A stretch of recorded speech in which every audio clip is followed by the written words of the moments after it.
Namulat ako sa buhay na mayaman kami. Pero simple pa rin ang buhay namin. Ang ate ko nang nagpalaki sa akin dahil naulila kami sa mga magulang. Pero isang gabi, parang bigla na lamang akong binangungot dahil sa pagkabigla. Dinukot ang ate ko, pero hindi ordinaryong tao ang dumukot sa kanya. Ginawa ko ang lahat para iligtas siya. Pero pagdating ko sa lugar kung saan nila dinala si ate, nalaman ko ang buong katotohanan tungkol sa pagkatao niya. At ang lahat ng mga naroon ay pawang mga aswang. Ang problema na lang namin ay kung paano kami makakalis doon. Ako si Ivana at ito ang aking kwento. Ate Grace, kailan ba tayo tutuloy sa Palawan? Ha? Palawan? Ano nga ulit gagawin natin sa Palawan? Ate naman nag-promise ka sa akin last time eh. Sabi mo magbabakasyon tayo sa Palawan. Malapit na mag-summer, 2 linggo na lang at matatapos na yung klase namin. Ay, oo nga pala Pero Ivana, sa susunod na linggo kasi pupunta pa ako ng Korea. May mga investors akong imimit malaking puhunan din yun para sa negosyo. Ganun po ba ate? Gaano ka katagal dun? Siguro mga 1 buwan kasi may ituturo raw sa akin si Mr. Kim. Bagong ingredients daw yun para sa lipstick line ng kumpanya natin. So, 1 buwan pa ulit bago tayo magkita? Baka may pasok na ulit ako nun ate. Ganito na lang, Ivana. Mag-invite ka ng mga kaibigan mo, tapos kayo na lang ang pumunta sa Palawan. Ako nang bahala sa lahat ng gastos. Plane ticket, hotel, pagkain, lahat. Okay? Pero ate, ikaw talagang gusto kong kasama eh. Hindi naman ako masyadong lumalabas kapag wala ka. Hello? Yes? Nandiyan na si Mr. Crawford? Ha? 8:00 pa lang Ang meeting namin 10:00 pa. Sige, sabihin mo pupunta na ako. Ivana, aalis muna ako May biglang meeting sa office. Huwag mo na akong hintayin sa hapunan, okay? Sabihin mo na lang kay Manang Fe na magluto ng gusto mo. O kaya gumala ka, mag-shopping ka man lang. Ang liit pa na nagagamit mo sa credit card mo Ayos lang po ate. Gusto ko naman talaga sana magkasama lang tayo. Kahit dito lang sa bahay. Promise, kapag natapos ko lang tong project na to, tayo naman. Europe, USA, Canada, sabihin mo lang kung saan mo gusto, ililibre kita. Basta, tapusin ko lang to, Sige po ate, ingat kayo palagi. Salamat Ivana, huwag ka magpupuyat Love you! Love you too ate. Sana naman magkatotoo yung pangako mong Palawan. Bata pa lamang kami ni Ate Grace nang pumanaw ang aming mga magulang sa isang aksidente. Simula noon, kaming 2 na lamang ang magkasama sa buhay. Walang kamag-anak na kumupkop o tumulong sa amin, kaya si Ate Grace ang nagsumikap para sa aming 2. Sa murang edad, nagtayo siya ng negosyo ng cosmetics at skincare na noon ay nagsisimula pa lamang makilala.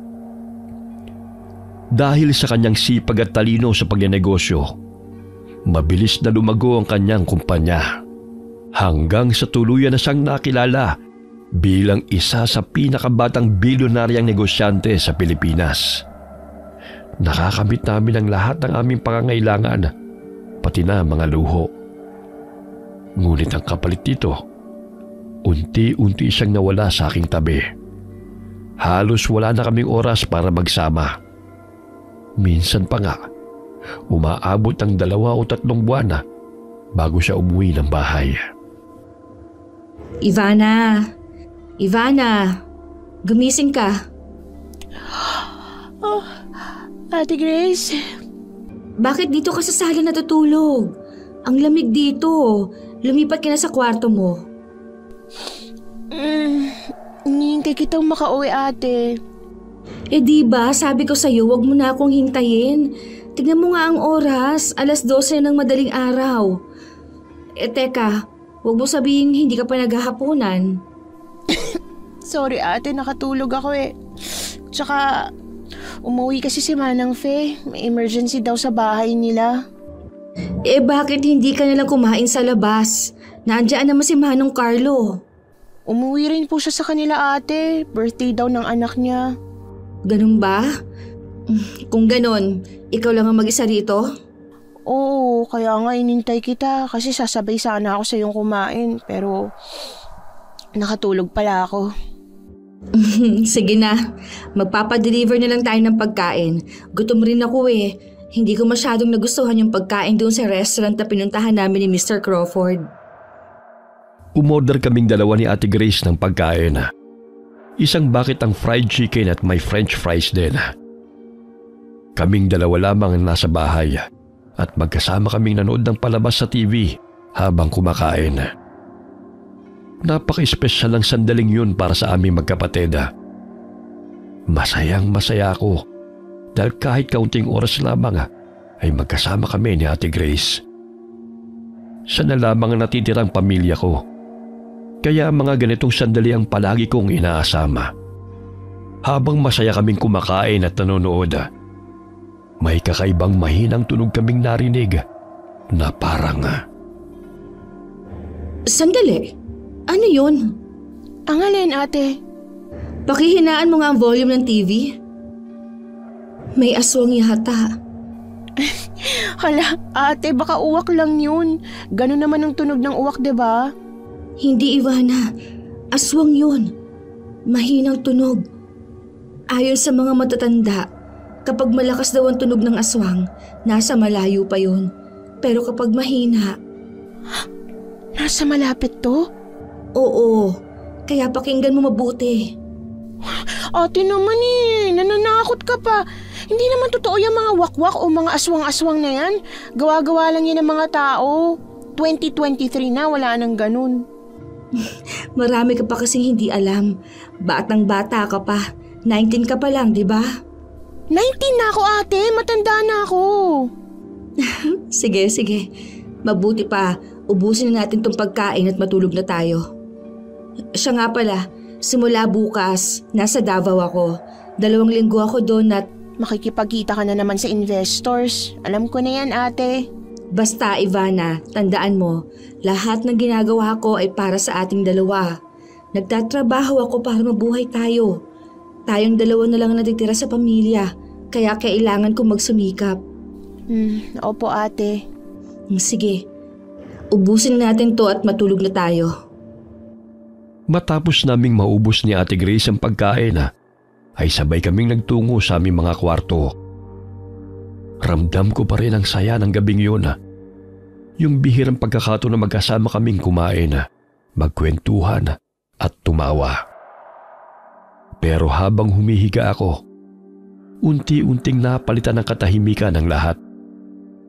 Pinikit ko ang aking mga mata, pero hindi ako makatulog. Siguro dahil nakatulog na nga ako kanina habang naghihintay sa kanya. O baka naman dahil sobrang dami kong iniisip. Tahimik ang buong bahay nang biglang may umalingaw-ngaw na sigaw.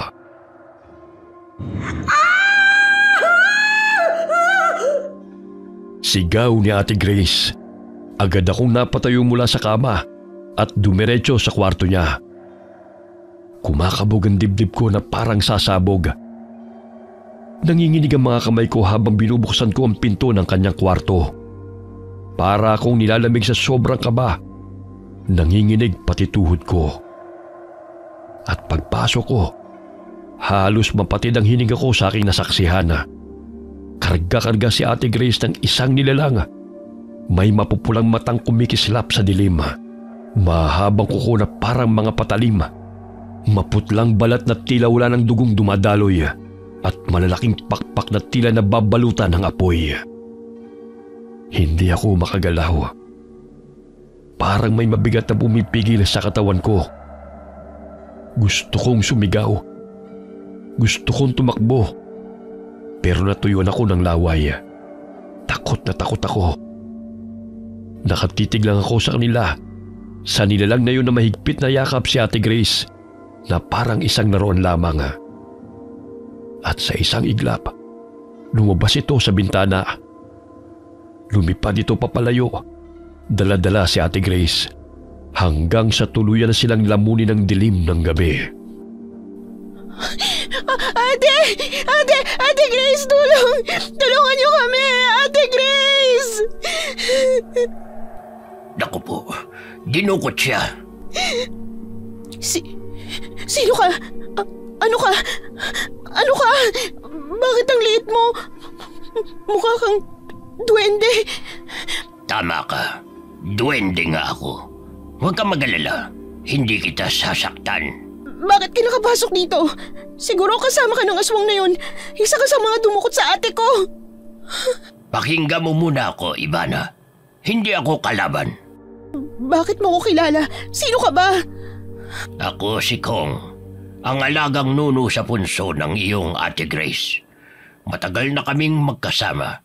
Ako ang nagbibigay ng swerte sa kanyang negosyo, kaya siya naging bilyonarya. Matagal na akong naninirahan dito sa bahay ninyo. Bakit ngayon lang kita nakita? Dahil nagtatago ako. Ayaw ng ate mo na magpakita ako sa iyo at baka matakot ka raw. Pero ngayon, kailangan ko nang magpakita dahil dinukot siya. Naguguluhan ako. Bakit biglang sumusulpot ang mga nilalang na tulad mo? Totoo bang kaibigan mo si Ate Grace? 15 taon na kaming magkaibigan. 15 taon na rin mula nang ipadala ko ng tunay niyang ama para siya ay gabayan at bantayan. Ano? Tunay na ama? Ano ibig mo sabihin? Ampon lang ang Ate Grace mo. Ang totoo niyan ay hindi kayo magkapatid. Ano? Sanggol pa lamang siya nang ibigay siya sa iyong mga magulang. Ito ay bago ka pa ipanganak. Namatay kasi sa panganganak ang tunay niyang ina. At ang tunay niyang ama naman ay may mahahalagang inaasikaso. Kaya napagdesisyonan niyang ipaampon si Grace. Ngunit hindi pa rin nawala sa isipan niya ang kanyang anak. Kaya naman, pinadala niya ako rito para tulungan siya. Ang Ate Grace ko, hindi ko pala tunay na kapatid. Hindi totoo yan. Nagsisinungaling ka. Tanggapin mo ang katotohanan, Ivana. Pero hindi yan ang mahalaga ngayon. Ang mahalaga ay paano mo siya mahahanap. Tama ka. Kailangan ko siyang hanapin. Sa pagkakaalam ko, ang tunay na ama ni Grace ay may kinalaman sa mga aswang. Ibig mo sabihin, aswang ang ama niya? Hindi ako sigurado. Pero may kakayahan siyang kausapin ng mga elemento. Ako man ay nabihag ng kapangyarihan niya, kaya ako naging tapat sa kanya at sa anak niyang si Grace. Isa lang ang sigurado ako. Ang aswang na dumukot kay Grace ay galing sa Hinigaran, sa Negros Occidental. Nagkukubli sila sa isang samahan na tinatawag na samahan ng mga magsasaka. Pero ang totoo, samahan yon ng mga aswang. Pupunta ako doon. Ililigtas ko si Ate Grace. Kahit nanginginig pa rin ako sa takot, pinilit kong tinibayan ang loob ko. Hindi ko na kaya maghintay pa habang nasa kamay ng mga nilalang na yun si Ate Grace. Alam kong delikado. Alam kong wala akong laban kung tutuusin. Pero siya lamang ang natitira kong pamilya. Hindi ko kayang mawala siya. Kaya wala na akong dahilan para matakot. Buong magdamag akong naghanda at nag-impake ng mga kakailanganin. Wala man akong karanasan sa ganitong laban. Determinado akong gawin ang lahat para mailigtas si ate. Kinabukasan din sa pagsikat ng araw, handa na akong umalis papuntang Negros Occidental. Ivana, aalis ka ba? Oo, Kong. Ililigtas ko ang ate ko. Sigurado ka? Ate ko yun, siguradong sigurado ako. Sa aking pagtatanong sa mga elemento sa paligid, wakwak ang dumukot kay Grace. Mag-ingat ka. Hindi sila basta-basta. Ang mga wakwak ay isa sa pinakamalalakas at pinakakinatatakutang uri ng aswang sa Negros. Kung ganun, mas lalo kong kailangan bilisan at iligtas ang Ate Grace ko. Ililigtas mo pa rin ba siya kahit nalaman mong hindi mo siya tunay na kapatid? Hindi man kami magkapatid sa dugo. Pero sa puso, siya ang kapatid ko. Ililigtas ko siya anuman ang mangyari. Nakikita kong determinado ka. Ito, tanggapin mo ang habak na ito. Habak? Pero, kwintas to. Hindi lang yan basta kwintas. Yan ay habak na ginawa ko. Yan ay dinurog na tinuyong dahon ng sampalukan. Ibinalot sa tela at binasbasan ko rin. Kaya nitong protektahan ka laban sa masasamang elemento. Lalong-lalo na sa mga wakwak. Maraming salamat, Kong. Pinapangako ko sa iyong ibabalik ko si Ate Grace. Gusto kong sumama, pero nakatali ako rito. Si Grace lang ang makakapagpalaya sa akin. Ibig mong sabihin, nakakulong ka dito? Kami kasing mga nuno, tapat sa pangako. Isa sa mga yun ay manatili ako kay Grace. At ang huling utos niya bago siya dinukot, huwag akong aalis sa bahay. Ganun ba? Kaya itong habak lang ang may tutulong ko. Magbibigay yan ng proteksyon sa'yo. Maraming salamat, Kong. Pinapangako ko, iuuwi ko si Ate Grace. Nagtungo ako sa Negros Occidental. Taglay ang matinding tapang at determinasyong mailigtas si Ate Grace mula sa mga aswang na dumukot sa kanya. Sa bawat hakbang ko sa daan, ramdam ko ang kaba at takot na pilit kong pinipigilan. Ngunit mas nangingibabaw ang pagnanais kong mahanap siya.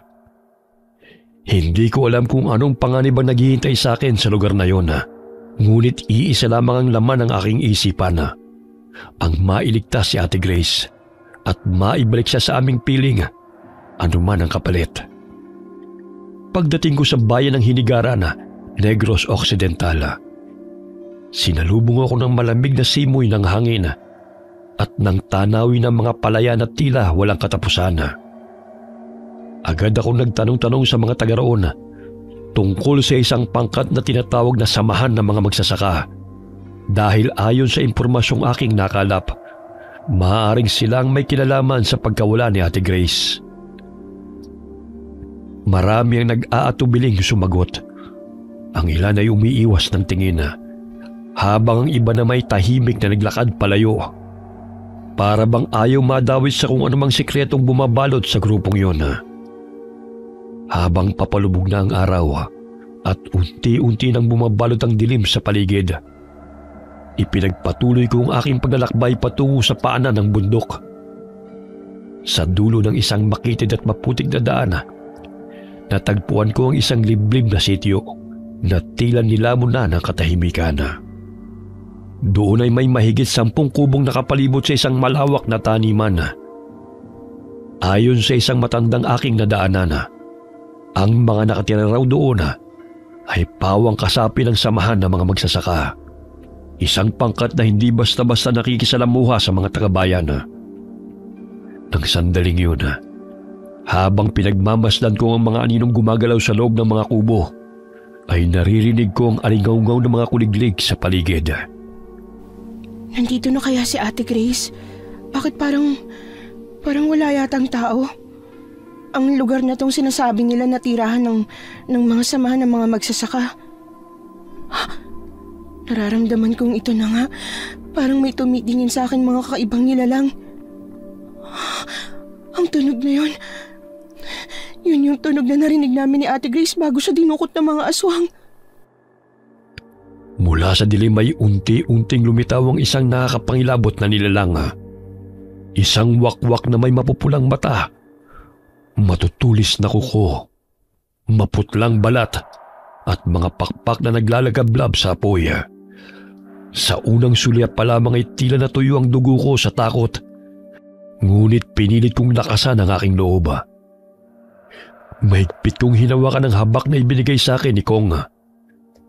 Habang nakatutok ang titig ko sa halimaw, may narinig akong mga pagaspas ng pakpak mula sa paligid. Isa, Dalawa, tatlo, hanggang sa tuluyang lumabas ang iba pang mga wakwak mula sa dilim. Nang aking bilangin, tinatayang mahigit 20 sila at lahat ay unti-unting lumalapit sa akin. Parang mga gutom na mabangis na hayop na nakakita ng biktima. Lalong bumilis ang tibok ng aking puso. Pinagpawisan ng aking mga palad habang patuloy kong hinahaplos ang habak. Hanggang sa isang iglap, nagliparan silang sabay-sabay papunta sa akin. Sumigaw ako sa takot, napapikit, at buong lakas kong inasa ang aking buhay sa kapangyarihan ng hawak kong habak. Makalipas ang ilang saglit, naglaho ang ingay ng mga pakpak. Dahan-dahan kong iminulat ang aking mga mata at laking gulat ko nang makita kong naglalabas ng bughaw na liwanag ang aking habak. Ang liwanag ay kumalat sa paligid. Nagbigay ng malamig ngunit matinding enerhiya na tila pumupunit sa kadiliman. Isa-isa, ang mga wakwak ay umatras at tila ba natatakot sa bughaw na liwanag. Akala ko'y ligtas na ako hanggang sa isang matipuno at matangkad na wakwak ang marahang naglakad patungo sa akin. Hindi siya natatakot sa asul na liwanag. Sa isang kisap mata, hinila niya ang habak sa aking leeg at bago pa ako makatugon, isang malakas na hampas sa bato ang naramdaman ko. Lumilim ang aking paningin at ang huling bagay na narinig ko ay ang tunog ng kanyang pakpak bago ko tuluyang nawala ng malay.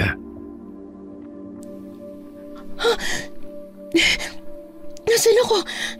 Kaninong kwarto to? Ang huli kong naaalala, lumapit sa akin ng isang wakwak at ang habak ko. Nasaan ang habak ko? Ivana, gising ka na. Ate Grace! Ate Grace! Ate Grace! Oo, Ivana, ako ito. Okay ka lang ba? Hindi ka ba sinaktan ng mga wakwak na yun? Huwag ka mag-alala, okay lang ako. Ikaw, kumusta ka? Okay ka lang ba? Oo, Ate Grace. Medyo masakit lang ang ulo ko. Ate Grace, ano bang nangyari? Sino dumukot sa'yo? Bago ko yan sagutin, ikaw munang tatanungin ko. Paano mo ako nasundan dito? Paano mo ako nahanap? Nung gabi na dukutin ka ng aswang, nagpakita sa akin si Kong. Siya raw yung nuno sa punso na inaalagaan mo. Kung ganon, nagpakita na siya sa'yo? Oo, at sinabi niya yung mga bagay na halos hindi ko maintindihan. Pero ang mas hindi ko naintindihan, bakit mo tinago sa akin si Kong? Akala ko ba magkapatid tayo?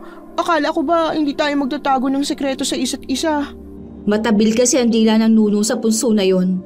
At baka kapag nagkakilala kayo, sasabihin niya sa iyo ang katotohanan. Ang katotohanang hindi tayo magkapatid? Kung ganon, alam mo na pala? Bakit mo to nilihim sa akin, ate? Bakit hindi mo agad to sinabi sa akin? Akala mo ba hindi ko kakayanin? Akala mo ba hindi ko kayang tanggapin? Mas gusto ko sanang marinig sa'yo, hindi sa iba. Pagpasensyahan mo ko, Ivana. Hindi ko kayang sabihin sa'yo kasi ayokong masaktan ka sa katotohanang hindi tayo magkapatid. Pero ngayon, alam mo na, kaya wala na ako magagawa pa. Sinabi ba niya sa'yo ang lahat? Ang sinabi lang niya, baka dinukot ka ng aswang na yun para dalhin ka sa tunay mong ama. Totoo ba to? Nasaan siya? Bakit parang ang dami niyong alam na ako lang ang walang alam? Oh, gising ka na pala. Ikaw yon! Ikaw yung wakwak na kumuha sa habak ko! Ate Grace, tumakas na tayo, lumayo na tayo sa kanya! Hindi siya mapagkakatiwalaan! Huminahon ka, Ivana. Kilala ko siya. Siya si Will. Mabuti siyang nilalang. Dinukot niya ako dahil may mga rason. Dinukot ka niya! At sa salitang yan, wala yung mabuting rason. Ang pagdukot. Hindi mo ba naririnig ang sarili mo, ate? Nagawa ko lang naman yon para protektahan ang buong samahan. Ang samahang itinatag at pinangangalagaan ni Mang Arturo. ang tunay na ama ni Grace. Paano? Hindi ko maintindihan. Paano kailangan mong dukutin si Ate Grace para maprotektahan ang samahan ninyo? At ano tong samahan na tinatag ng tunay mong ama, Ate Grace? May kinalaman ba to sa mga wakwak na yon? Sa mga halimaw na yon? Napakarami mong tanong, Ivana. Ganyan din ako noong una. Pero ngayon alam ko na, hindi lahat ng tinig ng dilim may kalaban. Hindi lahat ng nilalang na mukhang halimaw ay walang puso. Ate, huwag mong sabihing naniniwala ka na sa kanila. Huwag mong sabihing pumapanig ka sa mga wakwak na yan. Hindi ito tungkol sa pagpapanig, Ivana. Tungkol ito sa katotohanan. Ako na magkukwento. Makinig ka, Ivana. Kaming mga wakwak ay tuluyan ng nagbago. Hindi na 1980s o 1990s ang panahong ito na kung saan kumakain pa mga wakwak ng mga laman loob ng tao. Pati na rin mga sanggol sa sinapupunan ng mga buntis. Matagal na naming tinalikuran yun. Sinanay namin ang aming mga sarili na wag nang kumitil ng buhay ng mga tao. Hindi na namin gustong mamuhay sa dilim. Gusto rin naming maranasan ng katahimikan. Ang mapayapang gabi na walang sigawan, walang dugo. Ang mga wakwak na sinanay ang sarili na hindi na kumain ng tao ay gumawa ng isang samahan. Ngunit napuno pa rin kami ng pagkutya at kinamumuhian pa rin kami ng mga tao sa bayan. Kahit anong gawin namin, lagi kaming tinuturing na halimaw. Naawa sa amin si Mang Arturo, isa siyang albularyo.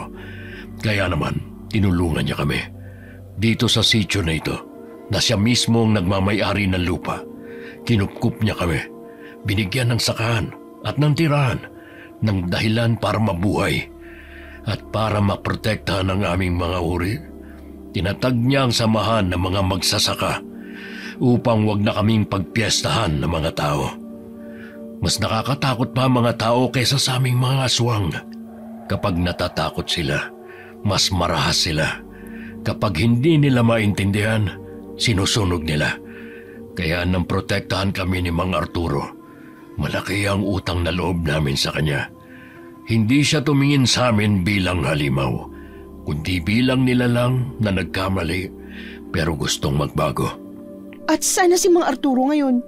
Bakit kailangan yung Ate Grace ko? Binihag siya ng isang sindikatong isang wakwak din, si Benedict. Nakaratay na sa banig at may sakit si Mang Arturo, pero walang awa pa rin itong binihag ni Benedict. Si Benedict ay walang puso. Gumawa rin siya ng isang grupo. Ni-recruit niya mga wakwak na hanggang ngayon ay kumakain pa rin ng tao. Pinagsamantalahan niya ang aming lahi para sa kanyang kasakiman. Nagsasagawa siya ng mga ilegal na gawain upang maging bilyonaryo. Nang malaman niya na kay Mang Arturo ang isang nuno sa punso na nagbibigay ng swerte sa negosyo, binihag niya si Mang Arturo para kunin ang duwende na yun. Hindi kaya ang nuno sa punso na yun si Kong? Tama ka, Ivana. Ang nuno sa punso ay inutusan ni Mang Arturo na bantayan ang kanyang pinaampong anak doon sa Cebu. At yun nga ay si Grace. Nalaman itong lahat ni Benedict. Kaya naman sinugod kami ng mga alagad niya at binantaang papatayin si Mang Arturo at susunugin ang buong sitio at ang aming sakahan kapag hindi namin ibinigay sa kanya si Grace. Si ate? Oo. Kailangan niyang kunin si Grace, pero ang pinaka-ninanais ni Benedict ay ang nuno sa punso na si Kong. Kung ganun, ibigay na natin si Kong sa kanya para makuha na natin si Mang Arturo at hindi niya na kayo guguluhin. Hindi ba mas mabuti yun kaysa may masaktan pa? Hindi ko ibibigay sa kanya si Kong. Kaibigan ko siya at mahalaga rin siya sa akin. Mahalaga ba siya, ate, dahil nagbibigay siya ng swerte sa negosyo mo? Ayaw mong mawala sa iyo negosyo mo? Anong pinagsasabi mo, Ivana? Hindi mo alam ang lahat. Hindi mo alam kung ano ang pinagsamahan namin ni Kong. Sorry, ate. Hindi ko kasi kayang isakripisyo ka para sa kanila eh. Mahalaga ka rin sa akin, no? Pero natatakot ako. Paano kung totoo mang sinasabi ni Will? Paano kung pati ikaw madamay? Walang magsasakripisyo. Gagawa tayo ng plano. Ililigtas natin si Mang Arturo at uubusin natin ang sindikatong wakwak na pinamumunuan ni Benedict. Kakayanin kaya natin sila, Will? Ang dami nila at marami sa kanilang hindi na tao ang puso. Kakayanin natin, Grace. Ito pala ang habak mo, Ivana. Oo nga pala. Ikaw palang kumuha sa habak ko. Gamit ang habak na yan, maliligtas natin si Mang Arturo. At mauubos natin ang mga alagad ni Benedict. Ang liwanag niyan ay sandata ng kabutihan. May pag-asang manalo tayo laban sa kanila. Naalala ko. Bakit yung mga kasamahan mong wakwak hindi makalapit sa asul na liwanag ng habak? Habang ikaw, madali lang nakalapit sa akin. Hindi ka ba tinatabla ng kapangyarihan ng habak? Maraming taon akong nagsanay para hindi tablan ng mga habak. O kahit ano pang anting-anting dyan. Nagpakahirap ako sa pagsasanay. Hanggang sa nakasanayan kong hindi na masaktan sa mga anting-anting o sa kahit ano pang mga habak na ginagamit ng tao laban sa amin. Hindi ito dahil gusto kong maging mas malakas sa kanila. Ginawa ko ito para patunayan na hindi lahat ng wakwak ay dapat katakutan. Kaya pala hindi ka natakot kanina habang naabutan ka ng liwanag ng habak ko. Ibang-iba ka sa kanila, Will. Sandali lang, Ivana. Saan galing ang habak na yan? Galing to kay Kong. Ginawa niya to para sa proteksyon ko dahil hindi niya ako masasamahan dito. Dahil ang huling utos mo sa kanya, manatili lang sa bahay, kaya hindi siya makakalabas. Oo nga pala. Ganun pala mga nuno sa punso. At ganun din sila katapat sa salita. Hindi niya alam na sa mga oras na ito, siya na palang hinahanap ng mga wakwak dahil sa kapangyarihan niyang taglay. Ang habak na to, gawa sa mga dinurog na tuyong dahon ng sampasampalukan na binalot sa maliit na tela at ginawang kwintas. Binasbasan niya rin daw to para maging pananggalang ko sa mga masasamang nilalang. Pero hindi naman tumalab kay Will. Sinanay ko lang ang sarili ko. Hindi lahat ng nilalang ay madaling masunog ng liwanag, Ivana. Minsan, mas matindi ang apoy sa loob kaysa sa ilaw sa labas. Ang galing mo rin pala magtago ng sikreto. Pero sige, hindi ko natatalakayin yan.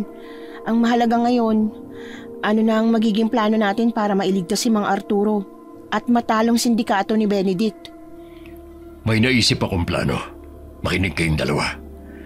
Makikipagkita kaming dalawa ni Grace kay Benedict doon sa labas ng kanyang mansyon. Iaalok ko sa kanya na ibibigay ko si Grace sa kanya, kapalit ni Mang Arturo. Ano? Ibibigay mo si ate? Hindi ako papayag. Hindi mo siya pwedeng ipain. Huwag ka munang sumabat.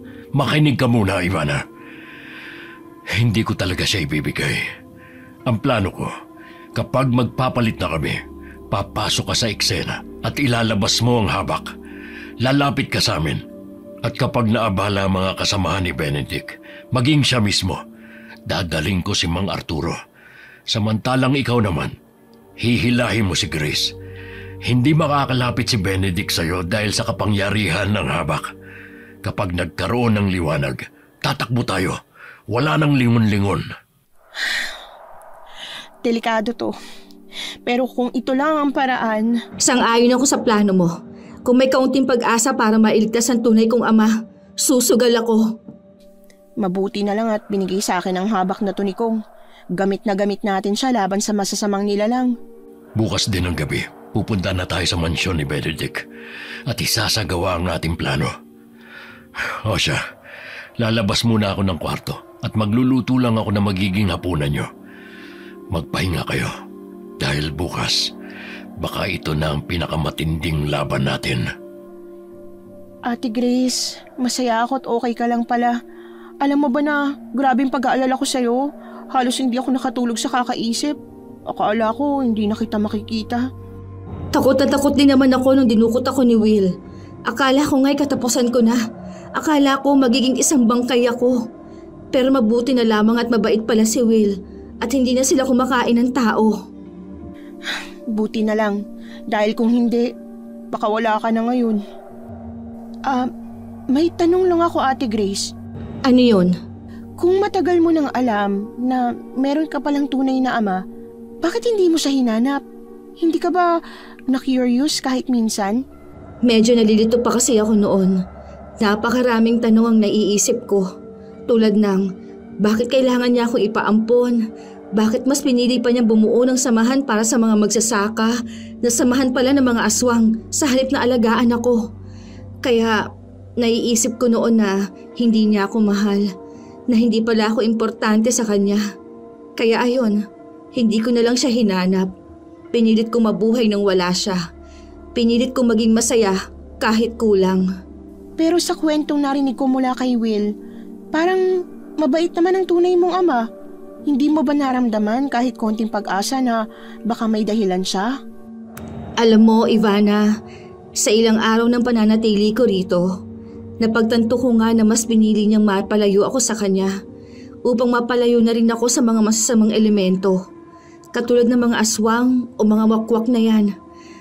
Gusto lang pala niya akong protektahan kaya niya ako pinaampon. Noon, galit ako, pero ngayon, naiintindihan ko na. Kaya pala kahit wala siya may nagbabantay sa'yo. Ang nuno sa punso na si Kong. Oo, ngayon ko lang din naisip. Mahalaga ako sa kanya dahil ibinigay niya sa akin si Kong para maging maayos ang buhay ko. Parang gusto niyang siguraduhin hindi ako kailanman mapapahamak. Mabuting tao ang tunay kong ama. At kita mo naman, nire-respeto siya ng mga nilalang katulad ni na Will. Kaya dapat lang nailigtas natin siya, ate. Hindi lang dahil ama mo siya, kundi dahil karapat-dapat siyang mabuhay. Marami pa siyang kayang gawin. Bukas na bukas din ay magsasama na kami ng aking ama. For the first time yon ha. Kaya nasasabik na rin ako. Matagal ko nang pinangarap yon, Ivana. Ang mayakap siya kahit minsan. Ililigtas natin siya, ate. Pangako yan. Hindi ako aalis hanggat hindi ko nakikita ang ngiti mo habang kasama mo siya. Oh, halina kayong dalawa. Handa na ang hapunan. Kumain na kayo. Kailangan natin ng lakas para sa laban bukas. Tara na, ate. Oo, Ivana. Bakit parang walang lasang sabaw na to? Litaw na litaw ang lasa ng manok pero ang tabang. Nakalimutan mo yatang aswang ito si Will. Oo nga pala. Allergic pala sa asin at bawang ang mga aswang. Sorry, nakalimutan ko. Hindi lang allergic.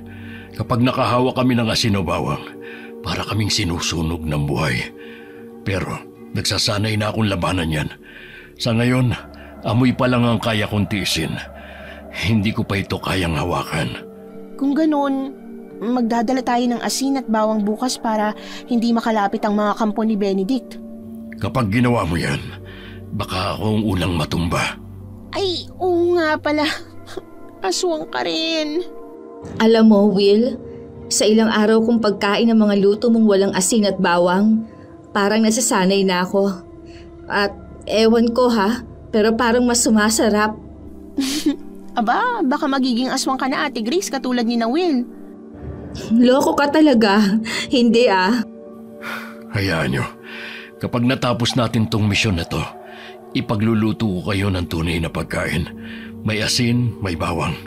Pero siyempre, kayo lang ang kakain nun.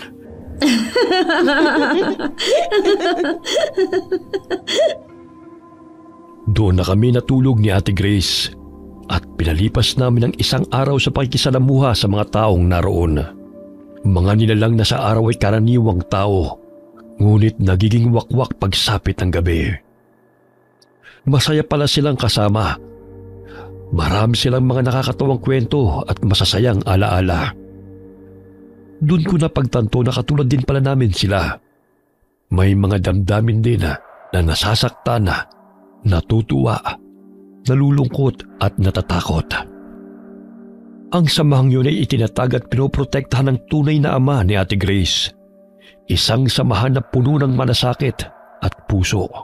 Pagsapit ng gabi, dumating na ang sandaling ililigtas na namin si Mang Arturo. 9:00 na ng gabi nang tumungo kami sa mansyon ni Benedict. Batay sa aming plano, nagtago muna ako sa likod ng malaking kahoy na malapit sa mansyon habang sina Will at Ate Grace lamang ang humarap sa mga wakwak. Mahigit 50 aswang naroon na. Nagbago na sila ng anyo at ang kanilang mga pakpak ay nagliliyab sa apoy. Benedict! Lumabas ka! Ang dami ng kanyang mga tauhan. Makakaya kaya natin silang lahat? May tiwala ako sa habak ni Ivana. Nasaksihan ko kagabi kung paano yun naglabas ng kapangyarihan. Kahit 100 pa silang lahat, kayang-kaya yan ng kapangyarihan ng habak. Mabuti kung ganun. Benedict! Nandito na si Grace, ang anak ni Mang Arturo. Nandito na ang hinahanap mo! Magaling, Will. Inilatag mo ang bisita mo na parang panalo agad. Si Mang Arturo, bakit wala siyang malay? Bakit naka-wheelchair siya at wala ng malay? Sino ang gumawa niyan sa kanya? Ikaw ba? Ang ama ko. Ano ang ginawa mo sa kanya? Sobra naman ang mga reaksyon nyo. Hindi ba pwedeng natutulog lang? Huwag kayong mag-alala. Buhay pa naman itong si Mang Arturo. Pero kung gusto niyo ng drama, edi patayin na natin siya. Siguruhin mo lang na maayos ang kalagayan ni Mang Arturo. Kung hindi... Kundi ano, papatayin mo ko? Ipapupulis mo ko? Ipakukulong? Ipapasunog kita! Gawin mo, pero hindi mo naman magagawa kasi buhay pa naman itong si Mang Arturo. Anong gusto mo? Patayin ko na lang para masunog mo ko? Alam mo, Will, napakaseryoso mo na ngayon. Siguro nagsimula kang maging seryoso nang pinatay ko sa iyong harapan ang iyong asawa at anak. O ayan, lumalabas na ang iyong mga pangil at matatalas na kuko. Galit ka na ba yan? Huminahon ka, Will. Isipin mo ang plano natin. Hindi tayo pwede mabigo. Napakahayop mo, Benedict! Susunugin kitang hayop ka! Siya nga pala.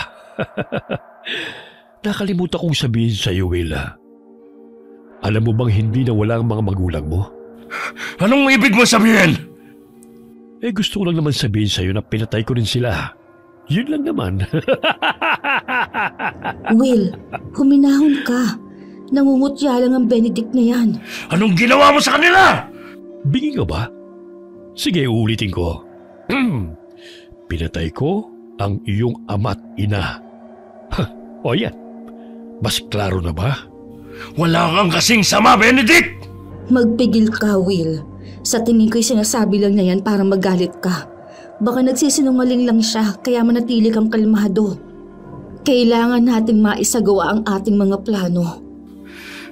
Tama ka. Nagsisinungaling lang ang hayop na yan. Tapusin na kagad natin ito. Sa'yo na ang matandang Arturo na ito at akin na ang Grace na yan. Balita ko, Grace, isa ka raw bilyonarya. Totoo ba yun? Paano? Saan mo naman nakuha ang balitang yan? Sa mga balita sa TV, kilala ka ng mga tao. Naging bilyonarya ka ba dahil sa nuno sa punso? At kung sasabihin kong siya nga ang dahilan, ano ngayon ang gagawin mo? Naiinggit ka ba dahil isa akong bilyonarya? Dahil marami akong pera? Gusto mo rin bang maging katulad ko na nasa akin ang yaman ng mundo? Huwag na natin patagalin ito. Ituloy na natin ang palitan. Ibinibigay ko ng kalayaan ni Mang Arturo. Kapalit mo, Grace. Dahan-dahang naglakad sina Will at Ate Grace papalapit kay Benedict. Tahimik ang paligid. Tanging ugong ng hangin at mga yabag nila ang maririnig. Nang sa wakas ay mahawakan ni Will si Mang Arturo, naramdaman kong yun ang tamang oras para lumabas. Agad kong hinugot ang aking habak. Bigla itong nagliwanag at ang malamig na gabi ay tila sinilaban ng bughaw na liwanag.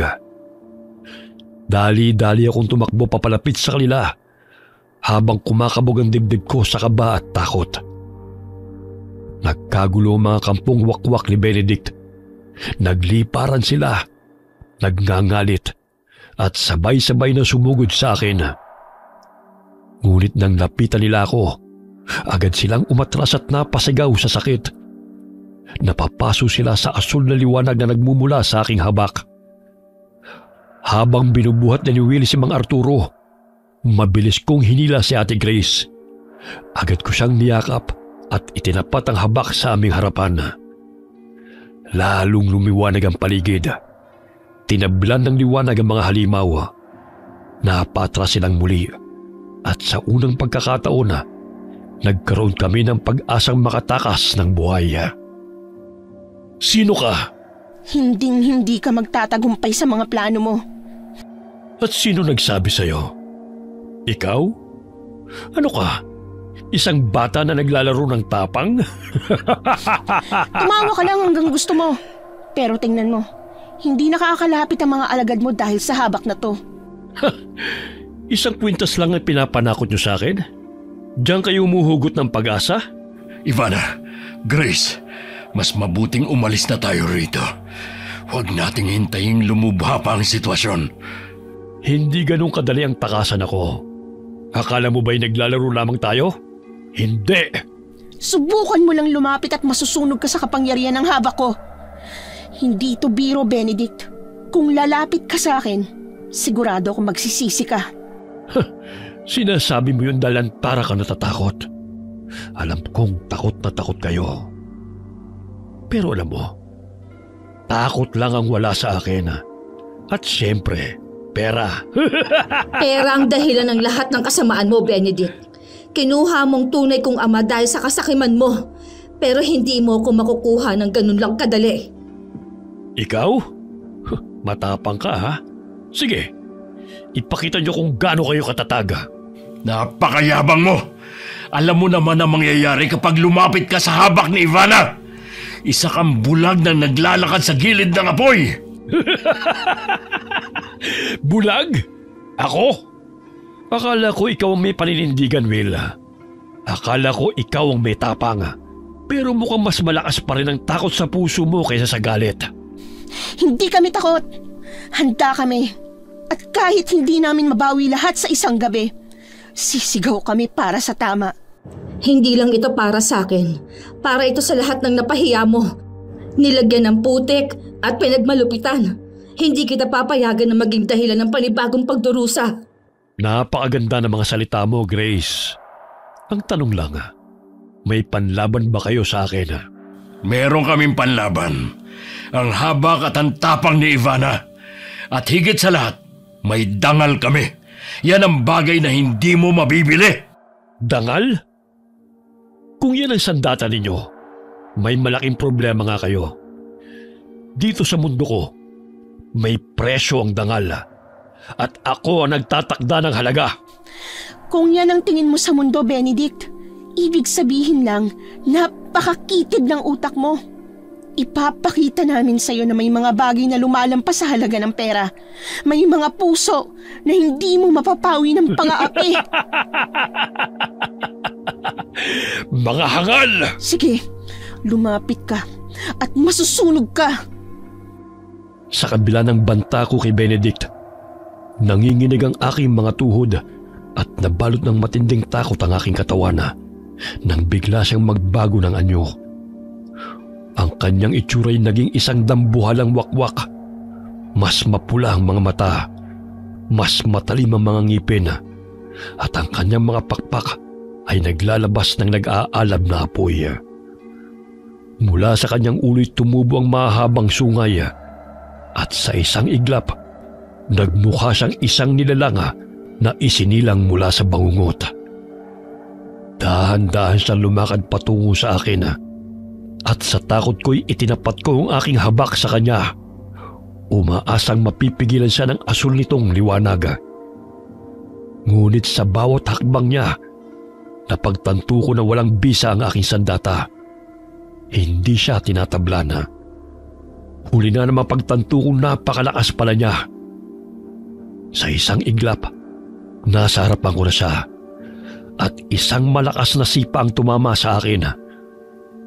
Napatras ako at halos mawalan ng malay habang si Ate Grace na nasa aking likuran ay mabilis niyang dinampot. Agad namang gumalaw si Will.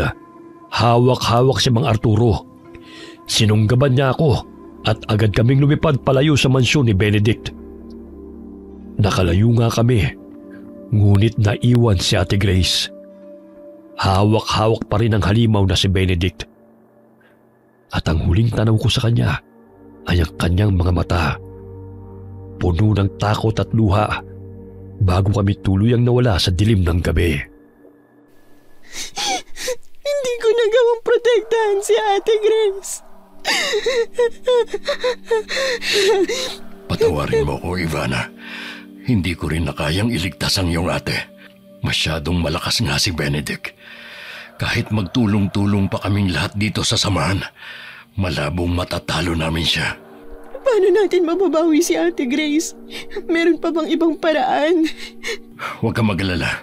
Mag-iisip ako ng ibang paraan. Uuwi ako. Kukunin ko si Kong. At siyang ibibigay kong kapalit para sa Ate Grace ko. Sa tingin mo ba papayag si Grace sa gagawin mo? Si Kong ang isa sa dahilan kung bakit nabubuhay kayo ng komportable ngayon. At tiyak, para kay Grace, si Kong ay parte na ng pamilya niya. At kahit wala siya rito, may ibinigay rin siyang habak para maging ligtas ka laban sa mga masasamang wakwak. Ligtas nga ako, pero paano si Ate? Habang nasa mabuting kalagayan ako, si Ate naman nasa kamay ni Benedict. Kung uuwi ka man, hindi mo pa rin mapapaalis si Kong sa bahay ninyo. Ang huling bili ni Grace sa kanya ay manatili sa bahay. Kaya kahit anong pilit mo, hindi niya magagawang umalis doon. Ganun na ba talaga kasama si Benedict? At saka, bakit hindi siya tinatabla ng kapangyarihan ng habak gaya ng sayo? Siguradong nagsanay rin siya para hindi tablan ng mga habak at anting-anting. Isa siyang tuso at malakas na uri ng wakwak. Mahirap siyang kalabanin. At saka, narinig ko kagabi yung sinabi niyang siyang pumatay sa asawa at anak mo. Hinting-hindi ko siya mapapatawad sa ginawa niya sa aking asawa at anak. Kaya nga ang gusto ko, masunog siya, pati ang kanyang halang na kaluluwa. Bakit? Ano palang nangyari? Noong una, magkakasundo kami ni Benedict. Dahil mayaman ang pamilya niya, nagtrabaho ang aking asawa sa kanilang mansyon. Habang ako naman, nagsasaka rito sa bukid. Alam na namin sa isa't isa na kami ay mga wakwak. Kaya pinagkatiwalaan kami ng kanyang pamilya. Noong una, napakabait nila. Lalong-lalo na ang mga magulang ni Benedict, na halos ngay ituring din kaming parte ng kanilang pamilya. Kung maganda naman palang pakikitungo nila sa'yo, bakit humantong sa ganitong sitwasyon niyo? Namatay sa aksidente ang mga magulang ni Benedict. Parang nalugmok siya sa mga pangyayaring yon at nawala siya sa kanyang landas. Sumapi siya sa kadiliman. Nagtatag siya ng isang sindikato at ginawa niyang alagad ang mga wakwak na tumangging magbago at patuloy pa rin sa pagkain ng mga tao. Nang malaman ko ito, kinuha ko ang aking mag-iina sa kanya, ngunit hindi siya pumayag. Nagtunggali kaming dalawa, ngunit masyado siyang malakas at natalo niya ako dahil sa kanyang galit. Pinatay niya sa aking harapan ang aking mag-ina. Napakasakim niya. Hindi siya nararapat na mabuhay. At sa parehong araw, nawala rin ang aking mga magulang at hindi ko na sila mahanap. Kaya mag-isa na lang ako ngayon. Totoo kayang sinabi niyang pinatay niya rin ang mga magulang mo? Hindi ko alam. Pero kung totoo man ang kanyang mga sinabi, nararapat lamang na patayin ko rin siya. Habang nag-uusap kami ni Will sa loob ng bahay, biglang pumasok ang tagapangalaga ni Mang Arturo. Halatang nagmamadali siya at baka sa mukha niya ang labis na pag-aalala. Tumigil siya sa harapan namin at sa paraan ng kanyang paghinga ay alam kong may masamang balita siyang dala. Dahan-dahan siyang nagsalita, halos hindi makatingin sa amin. Sinabi niyang pumanaw na si Mang Arturo. Napahinto kami ni Will. Parang huminto ang paligid at ang mga tunog ng gabi ay biglang nanahimik. Hindi ko agad matanggap ang narinig ko. Ang tunay na ama ni Ate Grace, ang taong ipinaglaban namin at gusto pa naming iligtas, ay wala na. Naramdaman ko ang bigat ng kalungkutan sa loob ng bahay at kahit si Will ay hindi nakapagsalita, ang katahimikan ay naging sagot sa lahat ng tanong na hindi na kailanman masasagot. Napakalungkot ng araw na ito. Si Mang Arturo, na inilaan ang kanyang buhay para mamuhay kami ng payapa, ay pumanaw na. Sinakripisyo pa niya ang pagkakataon na mamuhay kasama ang kanyang sariling anak para lamang sa amin. Pero ngayon, wala na siyang buhay. Kaawa-awang Ate Grace. Dito na sana ang pagkakataon na magkasama silang dalawa ng tunay niyang ama. Pero hindi na yun mangyayari. Napakarami na nang nawala sa akin ng dahil kay Benedict. Ang aking asawa at anak, maging ang aking mga magulang at ngayon naman, si Mang Arturo. Kailangan na nating pigilan ang kasamaan niya. Ibibigay natin ang hustisya para sa lahat. At ano ngayon ang magiging plano mo? Uuwi muna ako ng Cebu. May ihahanda lang ako. At ipinapangako kong uubusin kong sindikatong pinamumunuan ni Benedict. Marami kami sasamahan. Maaari kami makatulong sa'yo. Babalik ako dito, Will. Tatalunin natin siya. Sige, Ivana. Mag-ingat ka. Bumalik ako sa Cebu upang magplano at paghandaan ng maayos ang muling pagharap kay Benedict. Alam kong kailangan kong maging handa sa lahat ng posibleng mangyari, kaya naisip kong humingi ng tulong kay Konga. Pagdating ko sa bahay, agad ko siyang hinanap. Una kong tinawag ang pangalan niya mula sa pintuan, pero walang sumagot. Pumunta ako sa hardin kung saan madalas siyang nagpapahinga, ngunit wala siya roon. Pinuntahan ko rin ang kusina, sala, at maging ang maliit niyang silid sa ilalim ng hagdan. Habang nililibot ko ang bahay, naisip ko kung gaano kalaking tulong ang naibigay ni Kong sa amin noon at kung gaano siya mapagkakatiwalaan. Kailangan ko siyang makausap. Baka may nalalaman siyang paraan o mahika na makakatulong para matalo si Benedict at mailigtas si Ate Grace. Bumalik ka na, Ivana. Andyan ka lang pala, Kong. Pero nasaan si Grace? Nasaan ang iyong ate? Sa kasamaang palad, kinuha siya ng isang napakalakas na wakwak na nagngangalang Benedict. Binihag pala ni Benedict ang tunay na ama ni Ate Grace kasi hinahanap nito ang nuno sa punso na magpapayaman sa kanya. Nuno sa punso? Huwag mong sabihin. Oo, Kong. Ikaw ang hinahanap ni Benedict. Kung ganon, sigurado akong pupunta sila rito para kunin ako. Huwag kang mag-alala. Poprotektahan ka namin. At babalik ako doon para iligtas ulit si Ate Grace. Kung kaya ko lang sanang harapin ng mga aswang, ay haharapin ko ang mga masasamang nilalang na yan. Hindi namin kaya makipaglaban ng pisikalan. Masyado silang malakas. Ako rin naman. Hindi ko rin alam kung paano ko sila matatalo. Lalong-lalo na si Benedict. Isang napakalakas na wakwak. Bakit? Hindi ba gumana ang habak na ibinigay ko sa iyo? Sa kasamaang palad, may mga wakwak na sinanay ang sarili para hindi tabla ng mga habak o kahit na ano pang anting-anting.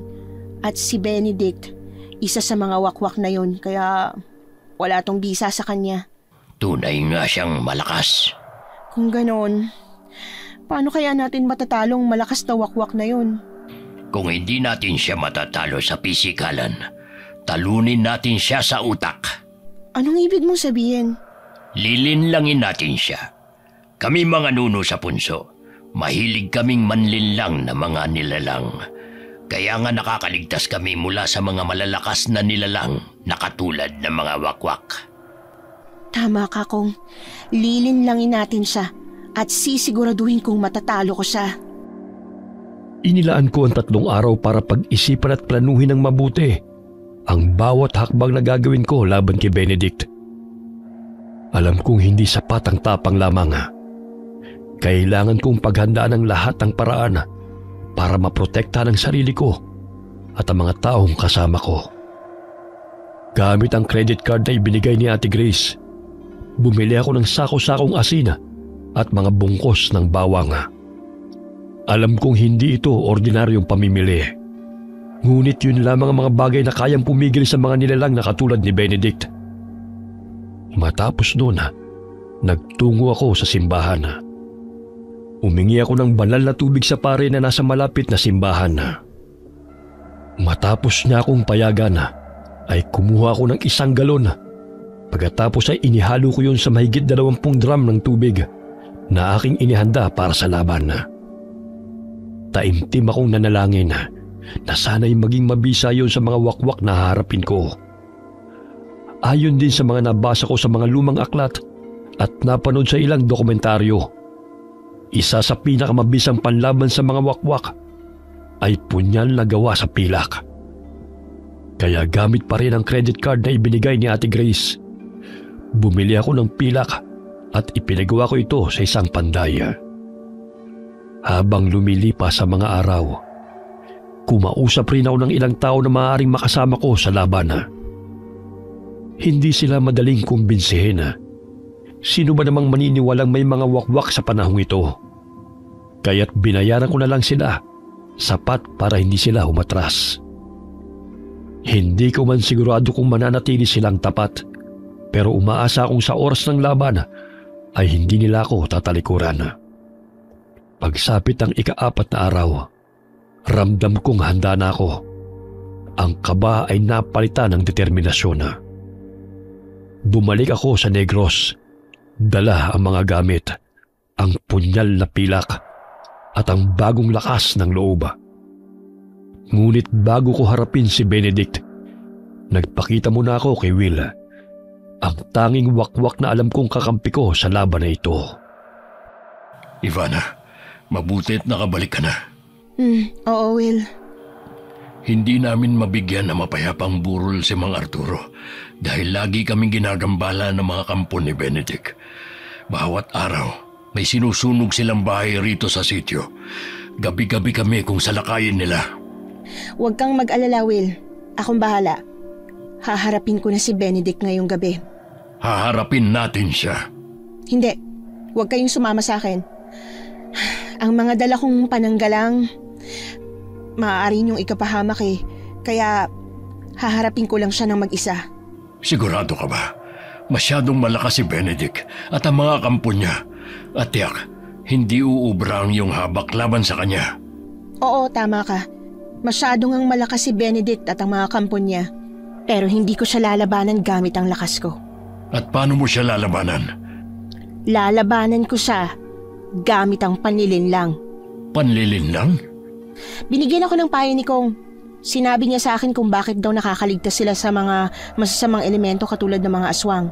At isa lang ang kanilang ginagawa, ang linlangin ang mga ito. Kaya yun mismo ang gagawin kong strategy para matalo si Benedict at mabawi ko ang Ate Grace ko. Sige, mag-iingat ka. Ipagdadasal namin ang iyong kaligtasan at tagumpay laban kay Benedict. Pero kung kailangan mo ng tulong, tawagan mo lang kami. Nakahanda rin kaming tumulong sa iyo. Sige, maraming salamat, Will. Nag-aagaw ang dilim at liwanag nang makarating ako sa tapat ng malaking mansyon ni Benedict. Tahimik ang paligid, pero ramdam ko ang bigat ng hangin. Parang may nakamasid sa bawat kilos ko. Paglapit ko pa lamang sa gate, biglang nagsulputan ang kanyang mga tauhan mula sa dilim. Mga matang kumikislap at mga anyong tila hindi na tao. Agad nila akong pinalibutan. Tila mga gutom na hayop na handang sumalakay anumang sandali. Ngunit bago pa man sila makalapit, biglang nagliwanag ang aking habak. Mula rito ay sumiklab ang asul na liwanag na nagpainit sa hangin at nag-aapoy sa kanilang balat. Napaatras silang lahat, nagtatakbuhan palayo sa liwanag na tila sinusunog ang kanilang balat. Mula sa pinto ng mansyon, dahan-dahang lumabas si Benedict. Nakangiti, ngunit malamig ang mga mata. Sa tabi niya'y naroon si Ate Grace. Nakatali ang mga kamay at paa, halatang pagod at takot. Nang sandaling yun, tumigil ang oras para sa akin. Lalong sumiklab ang galit sa aking dibdib. Alam kong ito na ang huling pagkakataon para tapusin ang kaguluhang ito. Ate Grace! Ivana, bakit ka pa bumalik? Pabayaan mo na ako. Iligtas mo ng sarili mo. Tumakas ka na agad. Tama ang ate mo, Ivana. Habang malamig pa ang ulo ko, ay tumakas ka na. Huwag kang mag-alala. Hindi ko naman papatayin ang ate mo eh. Sasaktan ko lang siya ng kaunti. Hanggang sabihin niya sa akin kung saan niya itinago ang nuno sa punso. Huwag mong gawin yan sa ate ko! Huwag mong gawin yan sa ate ko! Nakakatawa ka. Napakadrama. Gusto mo ba siyang samahan dito? Gusto mo rin bang maging bihag? Ivana, umalis ka na! Unahin mo ang sarili mo! Alam ko na. Bakit ngayon ko lang naisip? Kung si Ivana lang kayang saktan ko at pagbantaan kong papatayin hanggang sasabihin nitong si Grace kung saan niya itinago ang nuno sa punso. Ang bagal ko talaga mag-isip. Biruin niyo, ngayon ko lang ito naisip. Ivana! Takbo! Tumakbo ka na! Makinig ka, Benedict! Itong hawak-hawak kong habak mula sa nuno sa punsong inaalagaan ni Ate Grace. Ang nuno sa punso? Umuwi ako ng Cebu para sana kunin ang nuno sa punso na yon at ibigay sa'yo kapalit ng ate ko. At ano? Nasaan siya? Kasama mo ba siya? Hindi ko siya naisama dahil ang mga nuno sa punso tapat sa amo nila. Ang huling utos ni Ate Grace sa kanya, manatili lang sa bahay. Kaya hindi siya makaalis sa bahay namin. Kung ganon, puntahan natin siya at iutos mo Grace na palayain siya at ibigay sa akin. Tayo na at nang matapos na ito. Makinig ka, Benedict. Ang kapangyarihan ng nuno sa punso na magbigay ng swerte sa mga tao, inilipat niya dito sa habak na to. Nasa loob nito ang swerteng hinahanap mo. Totoo ba yung sinasabi mo? Sa tingin mo niloloko kita? Bakit ko yung gagawin kung hawak-hawak mong buhay ng kapatid ko? At anong kondisyon mo para ibigay sa akin ang habak na yan? Ibibigay ko to sa'yo. Kapalit ang kalayaan ng Ate Grace ko. Sige, papayag ako. Pero, iutos mo sa mga alagad mo na kapag nasa iyo na ang habak, huwag silang lulusob sa amin at hayaan nila kaming makaalis. Mga alagad, narinig niyo naman ang sinabi ni Ivana. Kapag nasa akin ang habak, ay huwag na kayong sumugod at hayaan niyo na lamang silang makaalis. Naintindihan niyo? Kung ganon, ibigay mo na sa akin si Ate Grace at ibibigay ko sa iyo ang habak na to at ang swerteng inaasam-asam mo. Hello? Opo, Mr. Santos. Maraming salamat po. Sino yung tumawag sa'yo? Backup mo? Kahit magdala ka pa ng maraming backup, walang panama sila sa kapangyarihan ko! Tama ng satsat.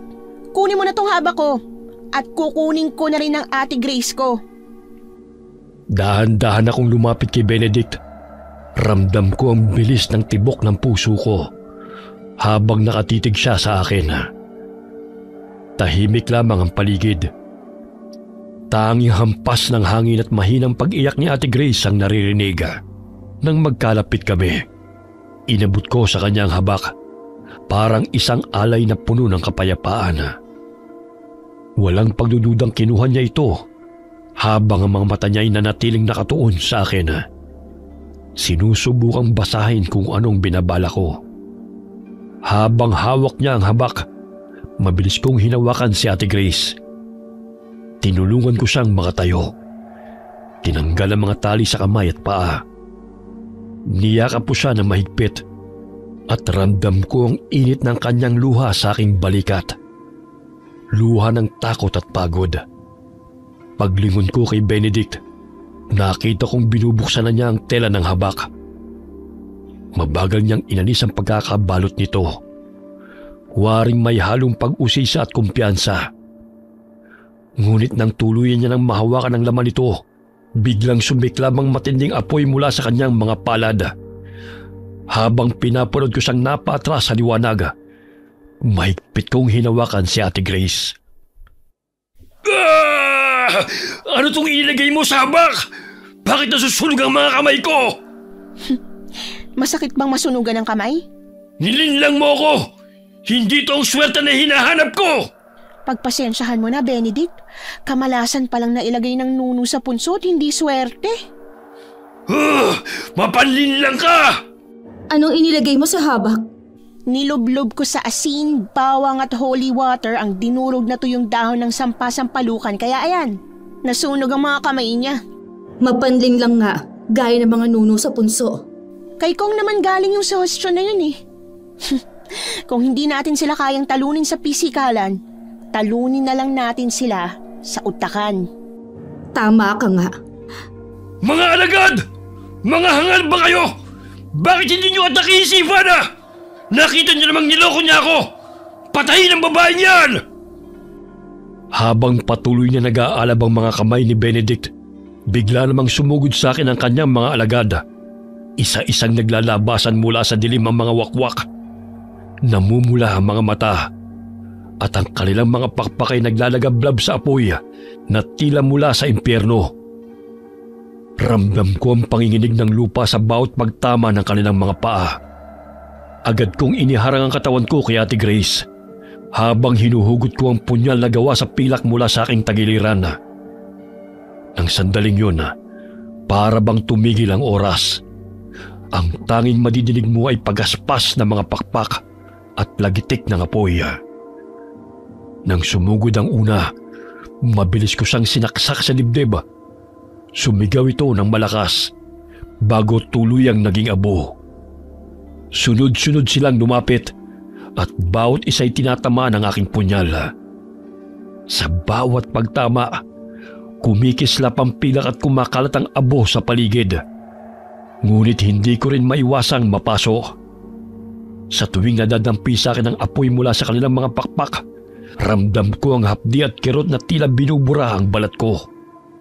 Bagamat nanginginig na sa sakit ang aking mga kamay at braso, hindi ako tumigil. Hindi ako pwedeng bumagsak. Hindi ngayon. Tumakas na tayo, Ivana. Hindi mo sila kayang labanan lahat. Nasasaktan ka na rin. Huwag muna, ate. Hindi pa tapos ang plano ko. Anong sinasabi mong plano? Baka kung ano pang mangyari sa atin dito. Kaya tayo na. Tumakbo na tayo. Ang tagal nilang dumating. Bakit? May hinihintay ka ba?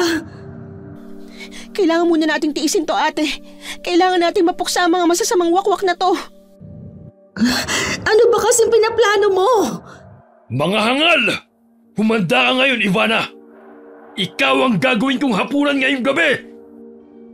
Habang patuloy akong nakikipaglaban sa mga kampo ni Benedict, ramdam ko ang bigat ng bawat galaw. Sa paligid nagkalat ang abo ng mga wakwak na napatay ko at ang hangin ay amoy ng nasusunog na laman. Ngunit bago pa ako makahinga ng kaunti, narinig ko ang nakakabinging sigaw ni Benedict mula sa di kalayuan. Paglingon ko, nakita kong pinapatay niya ang nagliliyab na apoy sa kanyang mga kamay. Unti-unti siyang nagbago ng anyo. Ang balat niya ay naging kulay pilak, kumikintab na parang bakal. Lumaki ng gusto ang kanyang katawan. Halos doble sa laki ng isang normal na tao. Nang sandaling yun, nabalot ng dilim ang paligid na tila hinigop ng kanyang presensya ang lahat ng liwanag. Lumabas ang mahahabang pangil mula sa kanyang bibig na puno ng laway. Tumutulo ito sa lupa at nagbubuga ng usok na parang asido. Ang kanyang mga matay nagnininga sa pula, punong-puno ng galit at puot. Mula sa kanyang noo, dahan-dahang tumubo ang dalawang matulis na sungay, habang ang kanyang mga kukoy humaba at kumislap sa dilim na parang mga talim. Nang tuluyan na siyang makatayo, naramdaman ko ang panginginig ng lupa. Nakatutok sa akin ang kanyang mapupulang mga mata. Hindi lamang galit ang naroon, kundi pagkamuhi at paghihiganti. Ramdam ko sa bawat tibok ng puso ko na gusto niya akong durugin, punitin at wasakin. Nang sandaling yun, alam kong ibang laban na ito. Hindi na ito basta laban ng tao laban sa halimaw, kundi laban ng liwanag laban sa kadiliman. Hindi kayo makakatakas dito. Dahil sa ginawa mong panlilinlang, kakainin kita ng buhay, Ivana. Gawin mo! Hindi ako natatakot sa'yo! Ivana, tayo na! Umalis na tayo!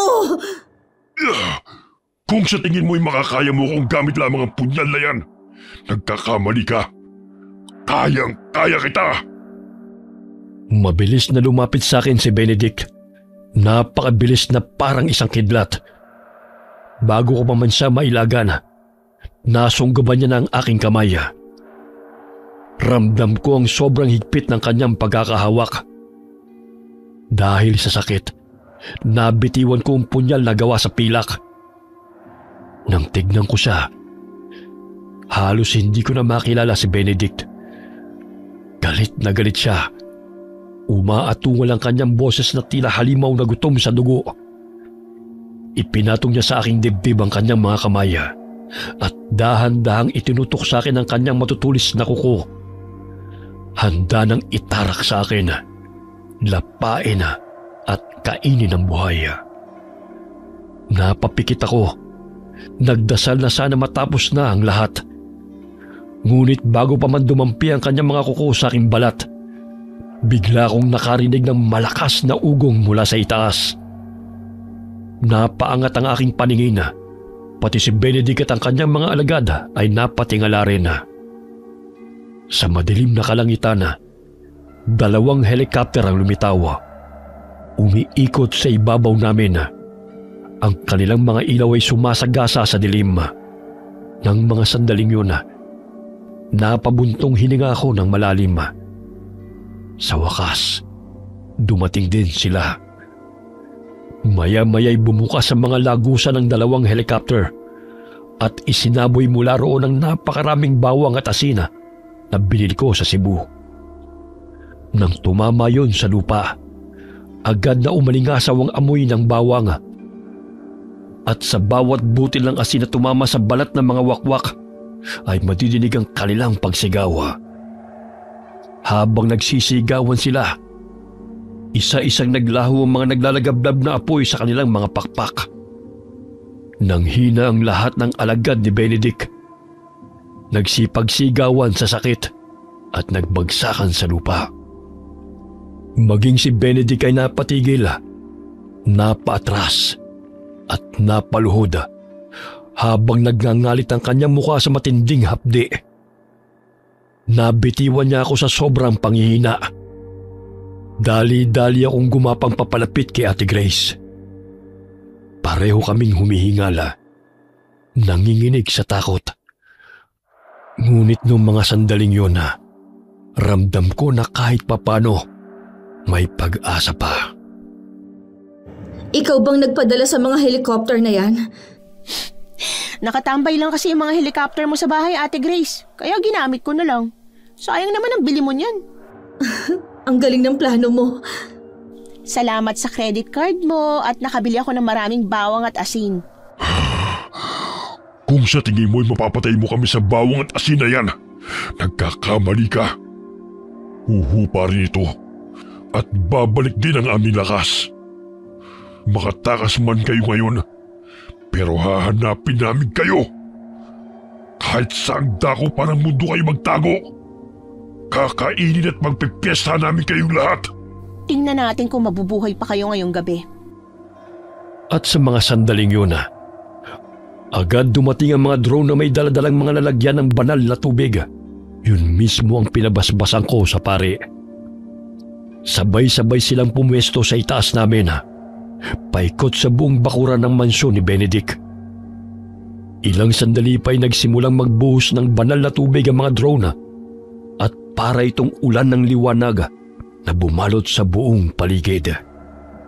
Habang bumabagsak ang mga patak ng banal na tubig, naramdaman ko ang malamig nitong dampi sa aking balat. Ngunit kasabay noon ay ang kakaibang kapangyarihang tila sumasagip sa amin mula sa kadiliman. Ang mga aswang na nakapalibot ay nagsisigawan sa sakit. habang isa-isa silang nagliliyaba. Ang kanilang mga katawan ay nag-aapoy at unti-unting natutunaw hanggang sa maging abo.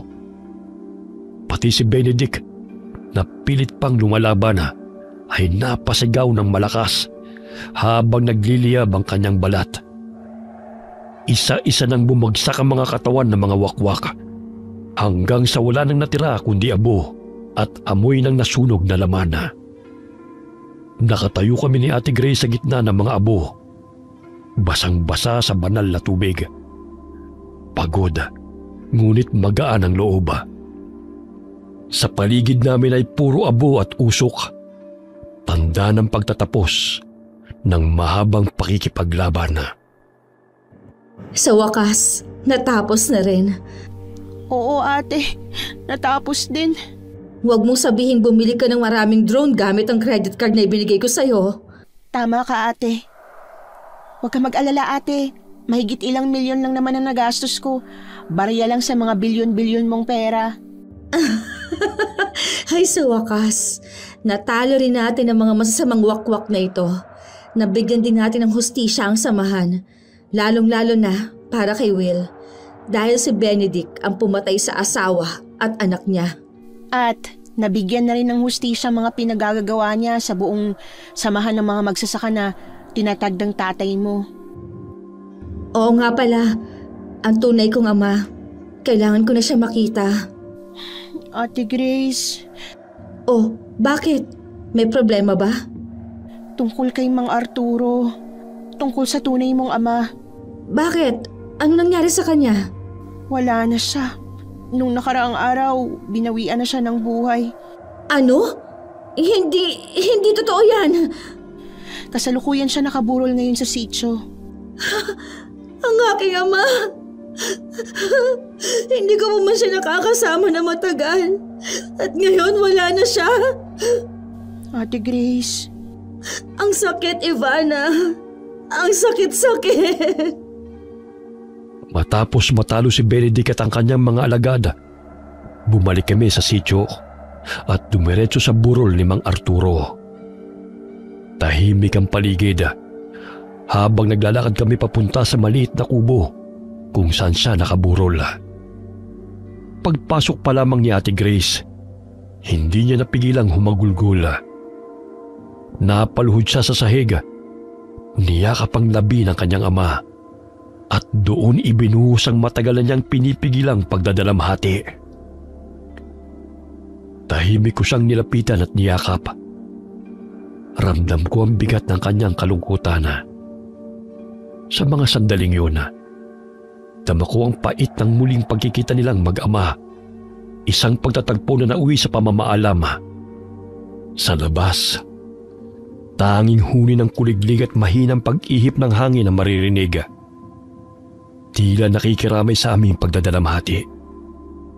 Sa gitna ng katahimikan, naghari ang lungkot at pangungulila sa pagkawala ng isang ama. Nagsisisi ako, Ivana. Wala kang kasalanan, Ate Grace. Huwag mong sisihin ang sarili mo.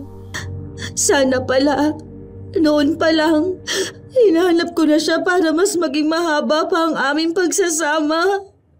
Mas inuna ko pa kasi ang aking mga pagdududa at mga tanong at mas inuna ko pa ang aking mga negosyo kaysa makapiling ang tunay kong ama. Nagsisisi ako, Ivana.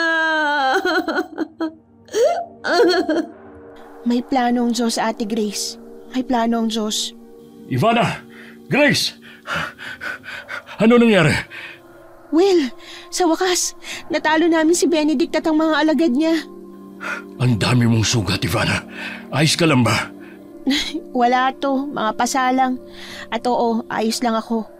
Pero si Ate Grace, ngayon niya lang nalaman yung sinapit ng tunay niyang ama. Patawad, Grace. Hindi namin agad na ipagamot ang iyong ama at mas lalo pa siyang lumala nung dukutin siya ni Benedict. Masakit pa rin sa akin na tanggapin ang sinapit ng aking ama. Ni hindi ko malang siya nakasama. Ni kahit makausap, hindi ko rin nagawa. Naiintindihan kita. Pero kailangan na nating tanggapin ito. Sa amin din dito, sa samahan, napakasakit din ang nangyari. Itinuring namin siyang ama at napakalaki ng utang na loob namin sa kanya dahil sa pagprotekta sa amin laban sa mga mapanghusgang lipunan. Siya nga pala, paano niyo natalo si Benedict at ang kanyang mga kampon? Nilinlang ko sila. Kasi kung hindi ko sila kayang talunin gamit ang pisikal na lakas, di ginamit